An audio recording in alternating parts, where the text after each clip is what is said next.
고린도후서, 성경에는 두 번째 편지 또는 고린도후서라고 나와 있지만 바울이 고대 고린도에 있는 교회에 쓴 두 번째 편지가 아니라는 여러 가지 증거가 있습니다.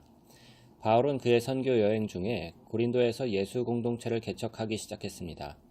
이 이야기는 사도행전 18장에서도 다루고 있습니다. 그러던 중에 바울은 고린도의 일이 잘 풀리지 않고 있다는 보고를 받습니다.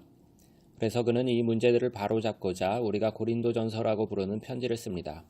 하지만 그 교회의 많은 사람들이 바울의 편지의 조언들을 거절하고 그의 권위에 대하여 반대한 것으로 보입니다. 그리고 우리는 바울이 직접 덧붙인 이 편지의 근심 중에 나아가는 방문이라는 문구를 통해 볼 수 있습니다. 그리고 그 이후 바울은 애통과 눈물로 쓴 편지를 보냅니다. 이 모든 조치들이 세워진 후 대부분의 고린도인들은 그들의 오만함을 깨닫고 바울에게 용서를 구했으며 그들은 화해하길 원했습니다. 그래서 바울은 그의 사랑과 헌신을 보여주고자 이 편지를 썼습니다. 이 편지는 세 가지 주제로 구성되었으며 뚜렷하게 각각의 다른 주제들을 제기하고 있습니다. 첫 번째로 바울은 고린도인들과 화해를 마무리 짓습니다. 그리고 8장 9장에서 그는 잊혀진 너그러움에 대해서 다룹니다. 그리고 마지막 장은 여전히 자신을 거부하는 나머지 고린도인들을 위한 내용입니다. 이 모든 내용이 어떻게 되었는지 좀 더 들어가 봅시다. 바울은 분열과 논쟁의 시기를 겪고 있는 고린도인들과 자신에게 위안과 평안을 주시는 하나님의 자비와 위로에 감사를 표하며 시작합니다. 바울의 그의 근심 중에 나아가는 방문 이후 긴장이 고조되었다는 걸 인정합니다. 또한 그가 그들을 용서했으며 솔직하고 열린 관계를 원한다는 걸 분명히 합니다. 그러나 왜 그들은 첫 번째 자리에서 바울을 거절했을까요?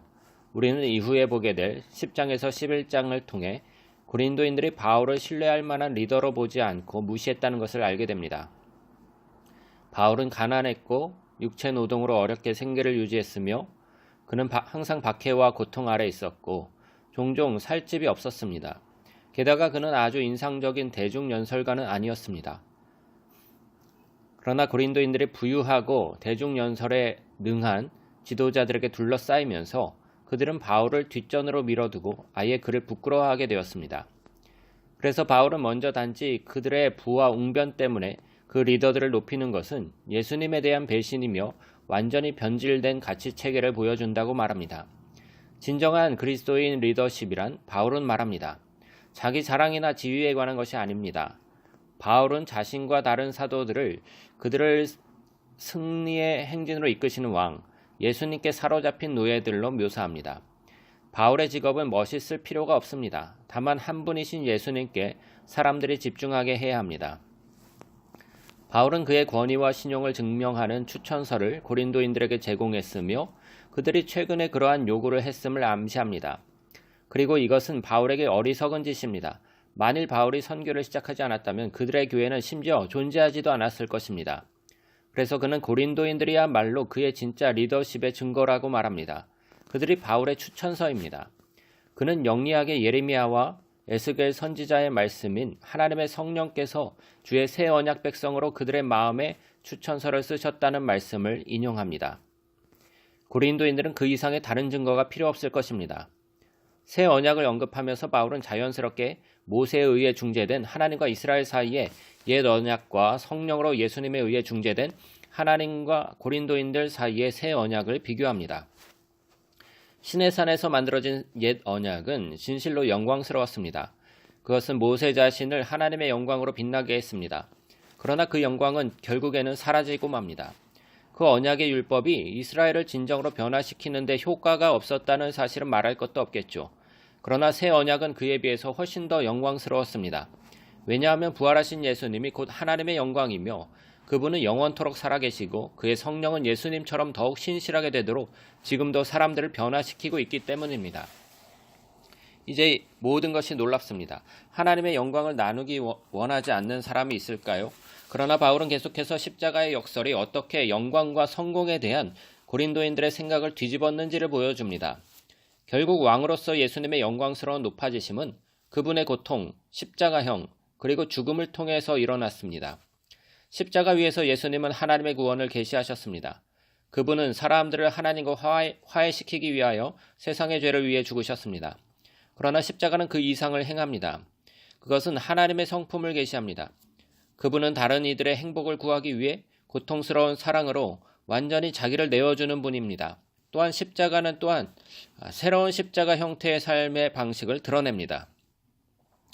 그리고 바울의 목표는 그의 삶과 사역이 십자가를 모방하는 것입니다.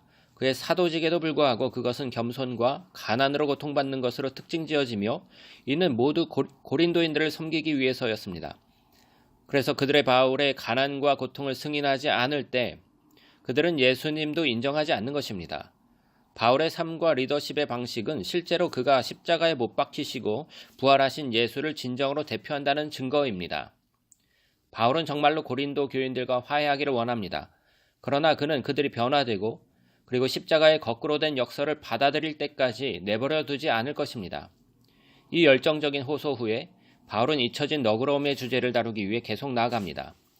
예루살렘의 유대계 그리스도인들은 기근으로 인해 빈곤 상태에 빠졌습니다. 바울은 그가 개척한 대부분이 비유대인인 새로운 교회들 사이에서 헌금을 준비하고 있었습니다. 그들은 모두 메시아이신 예수 안에서 그들의 연합의 상징으로 구호 물품을 보내려고 했습니다. 그의 많은 교회들은 그들이 준 것에 감동받았습니다. 그러나 고린도인들은 이 모든 바울과의 갈등 속에서 구호 물품을 보내기 위한 헌금을 모으지 않았습니다. 그리고 바울에게 이것은 돈에 관한 것만이 아닙니다. 이는 고린도인들이 예수님의 복음에 변화받지 못했다는 또 다른 사인입니다. 그 복음의 핵심은 너그러움의 이야기입니다. 바울은 말합니다. 당신들은 우리 주 예수님의 너그러우신 은혜를 압니다. 그분은 부유하셨지만 당신의 구원을 위해 가난하게 되셨습니다. 그의 가난을 통해 당신이 부하게 될 수 있었습니다. 바울은 재정적인 은유를 통해 복음의 이야기를 말하고 있습니다. 예수님은 그의 빛나는 영광 또는 부를 주셨습니다. 그리고 그는 가난한 노예처럼 죽기까지 자신을 낮추셨습니다. 그래서 죄와 사망을 통해 가난해진 다른 사람들이 하나님의 은혜의 부요함을 통해 고귀하고 부유해질 수 있습니다. 그리스도인이 되는 것은 당신의 마음과 가슴에 이 이야기를 깊이 받아들여서 그것이 당신을 더 관대하고 기꺼이 당신의 삶을 다른 이들을 돕는 자원으로 나누기 원하는 사람으로 변화시키도록 하는 것입니다. 편지의 마지막 부분에서 바울은 고린도인들과 그의 갈등의 주요 요소에 초점을 맞춥니다. 엄청난 리더들의 그룹, 그는 풍자적으로 위대한 사도들이라고 부릅니다. 그래서 그들은 고린도에 와서 자신들을 홍보하고 말이 둔한 바울은 실패한 리더라고 말했습니다. 수군거리는 자기 자랑의 위험성에 대해 바울은 말합니다. 이 사람들은 정말 자격을 비교하길 원합니까? 바울은 그들을 완전히 압도할 수 있습니다. 그들이 유대인 성경 전문가들입니까? 바울도 그렇습니다. 그는 바리새인이었습니다. 그는 성경 전체를 암송했습니다. 그들이 예수님을 아는 그들의 뛰어난 지식에 대해 자랑하고 싶어 합니까? 바울은 부활하신 예수님을 실제로 보았습니다. 그는 실제로 예수님의 하늘 보좌 환상을 체험했습니다. 그러나 더 중요하게 바울은 그의 모든 인생을 예수님의 사명에 바쳤습니다. 그는 안락과 안정을 희생했고 고린도인들에게 절대로 돈을 구하지 않았습니다. 많은 돈을 청구한 위대한 사도들과는 달리 바울은 자신의 생계를 스스로 유지했습니다. 그러나 바울은 말하길 그는 이런 성취에 대해 자랑하기를 거절합니다. 왜냐하면 이것은 그리스도인으로서 정말 중요한 문제가 아니기 때문입니다. 대신 그가 자랑하려는 것은 그가 얼마나 결점이 있고 얼마나 약한지입니다. 왜냐하면 이 불완전함 안에서 그가 예수님의 사랑과 자비를 발견하기 때문입니다. 또는 예수님이 바울에게 이렇게 말씀하셨기 때문입니다. 내 은혜가 내게 충분하다. 내 능력이 약함을 통해 완전해진다. 바울은 그리스도인들에게 냉정한 경고로 편지를 마칩니다. 그들은 자기 스스로를 점검해야 합니다.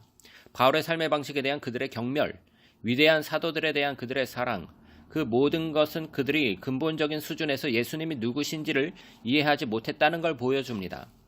그들은 예수님의 변화된 제자들처럼 살고 있지 않고 있으며 바울은 그들로 하여금 예수님의 사랑 앞에 스스로 겸손해지도록 초대합니다. 고린도후서는 바울의 삶 속으로 들어가는 독특한 창을 우리에게 보여줍니다. 그리고 예수님의 십자가에 의해 우리 앞에는 그 역설이 놓여집니다. 십자가는 우리의 가치관과 세상을 바라보는 우리의 방식에 도전합니다. 우리는 성공, 교양, 부유함을 높이 평가합니다. 그러나 하나님은 겸손과 약함을 가치 있게 보십니다. 왜냐하면 그분의 사랑과 능력은 예수님의 고통스러운 죽음과 부활을 통해 알려졌기 때문입니다. 십자가는 또한 변화시키는 능력과 성령의 임재를 해방시켜 예수님을 따르는 사람들이 그분의 십자가 삶의 방식을 취하여 자신의 것으로 삼도록 힘을 줍니다. 이것이 바로 고린도후서의 모든 내용입니다.